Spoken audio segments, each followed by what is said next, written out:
Okay, so you're looking at mirrors with an M, and you're trying to figure out where and if these three different objects placed at different distances from this concave mirror will create an image. So I've got these rules that I used for lenses, and they're going to work again, and I didn't spell them out in any detail. I'm just going down and dirty here trying to get an answer.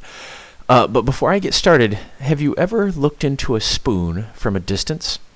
And by saying look into a spoon, I mean you're looking into the concave side where the spoon is pushed in. So if you look into this side of the spoon and it's far away from you, you look like you're upside down. But if you bring that spoon closer to your eye, at a certain distance, everything goes blurry. And then when the spoon is really close to your eye is back to right side up. If you haven't done that before, give it a whirl and see that it actually happens. So anyway, let's go to this first situation here where we've got the flower here outside the focal point. And quite often you'll see people like me make drawings like this, and we cheat because we draw the flower on top of this axis. That way we don't have to worry about anything below the axis appearing, so we can just pick the top of the flower to make our image. So anyway, let me do this. My first line I'm going to draw horizontally over to the mirror. And what do these kinds of mirrors do? They focus light on this point. That's why it's called the focal point. So if a ray comes in horizontally to the mirror, it's going to bounce it back through that focal point, and it's going to keep on going. And my next one, and you only need 2 of these lines to get your answer, I'm going to do this one. I'm going to go through the focal point first, so I'm already coming in at an angle, and then it bounces it back horizontally. So it looks to me, the way that I drew this, and I wasn't, taking great care with my accuracy here, but it looks to me like the top of my flower is going to appear right there. And what does that mean? That means my flower, my image, is going to be upside down. Okay? So if you mess around with the distance back and forth here, you can get this image showing up in different places. And if you want to do that, I strongly recommend that you follow the link in our class that I made to that awesome applet where you can mess around with lenses and mirrors.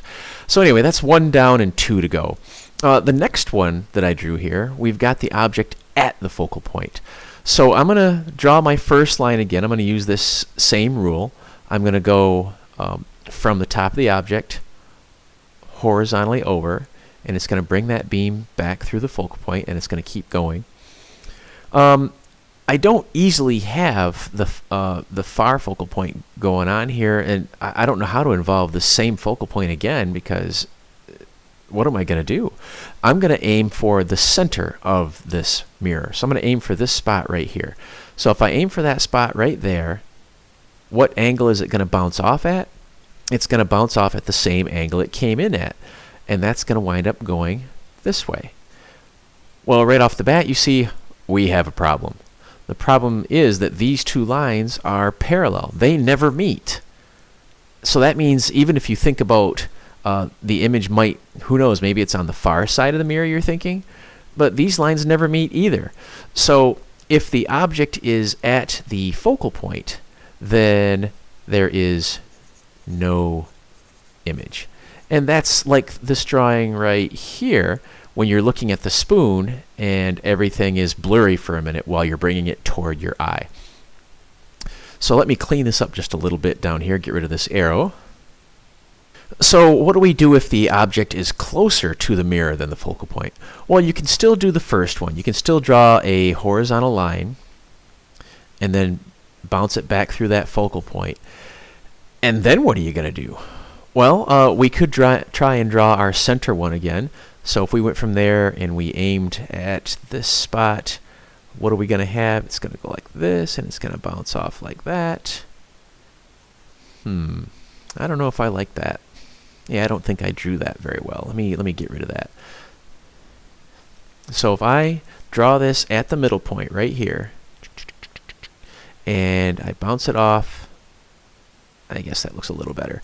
So these lines never meet on this side of the mirror, but they're not parallel. So they do both appear to come from somewhere on the far side of the mirror.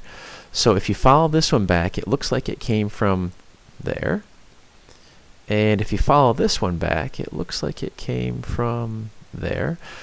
So what we have here then is we have an image on the far side of the mirror, and our flower is much bigger here.